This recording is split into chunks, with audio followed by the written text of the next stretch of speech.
Okay. Jordan, thanks for coming in. What matters to you most in the world? Money. I mean, what else is there? I mean, have you guys seen my car? Come on, guys. I gotta get a new one. And William, what matters most to you in the world? If I'm to be honest, in a city like this, survival is most important, but my intentions seem to be changing as I go from day to day in this job.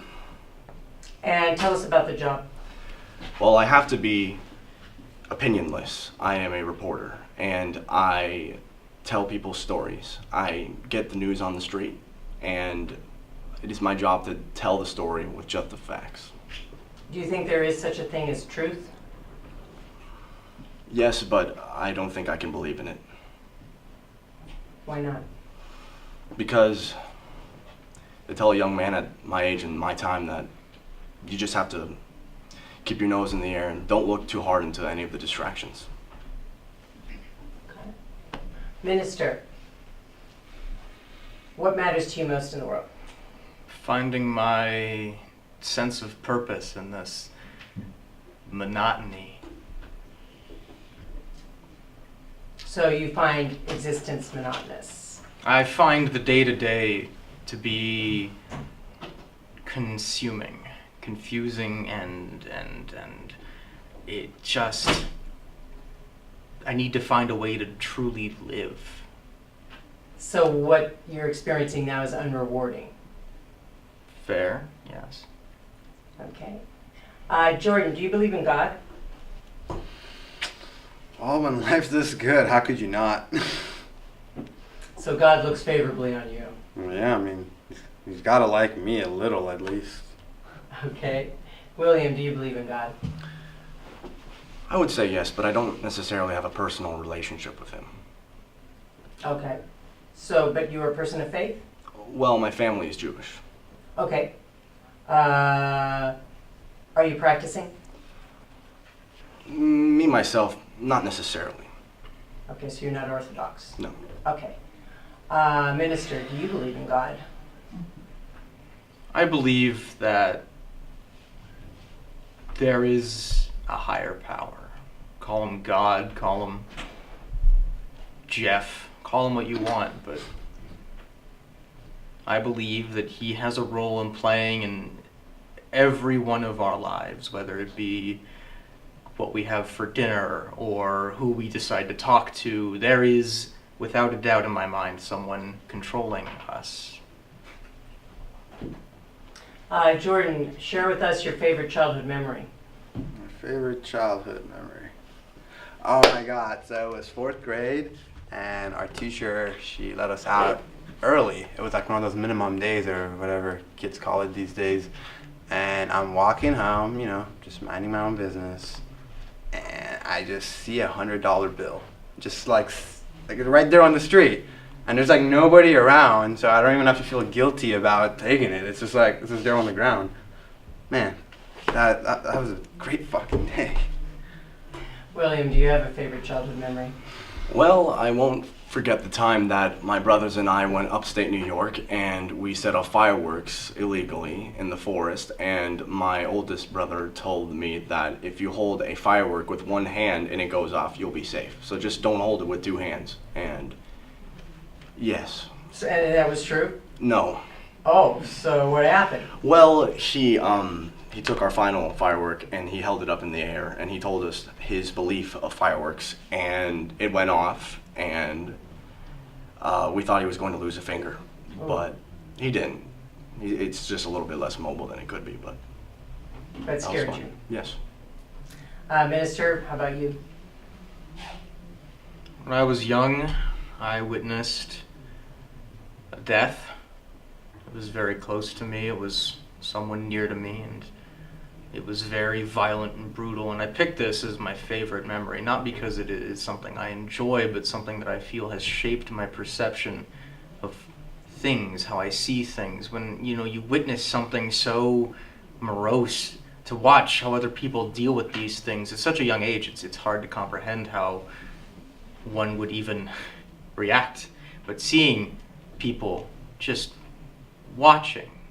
No one did anything. It was eye-opening, and it changed who I think I have become today. So who you are today would take action in a situation like that? More or less. Okay. Jordan, do you remember your first kiss? Oh yeah. And who was your first kid? How old were you? And do you remember the little girl?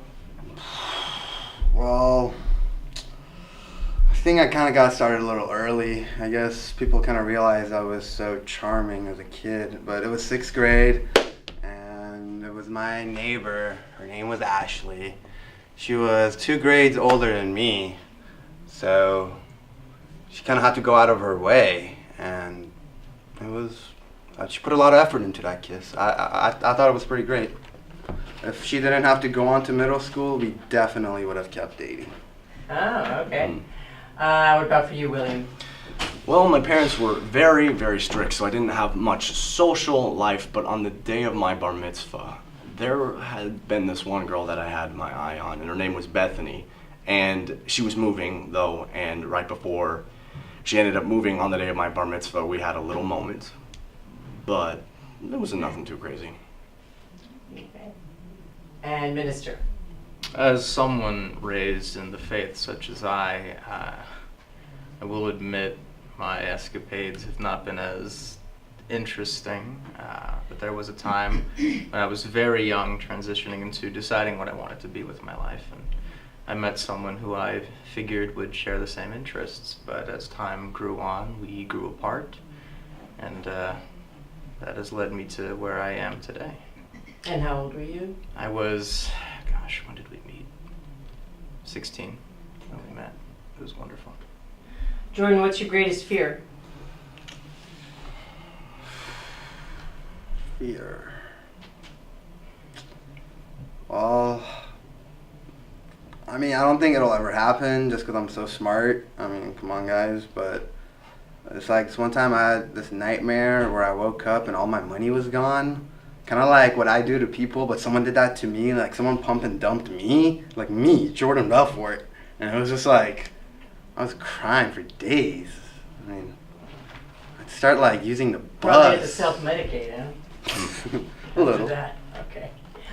William, what's your greatest fear? I would say failure. My family comes from a very high expectations, and even though we aren't very rich, my parents expect me, the young boy of the family, to make a living for myself. And I have just got this job, and I am happy about that, but things are still fairly tight. And if I don't do exactly as I'm told, it could be bad. So do you feel that that sort of restricts you in some way because you have to live up to those expectations and you sort of don't have freedom? Absolutely. I'm okay living in that kind of tight world for now, though. What do you dream of? What would be your ideal future? Maybe owning a business someday. Being your own boss? Yes. Okay. Minister, what's your greatest fear? Leaving this world without having some kind of impact at all. Whether it be on one person or many people, I fear being too small. What kind of impact could you make if you could make? Positive. I mean, I want to bring to people something new, something different. I want them to put their phones down and just kind of live for a day or two. Jordan, how do you want to be remembered after you die? What would be on your tombstone?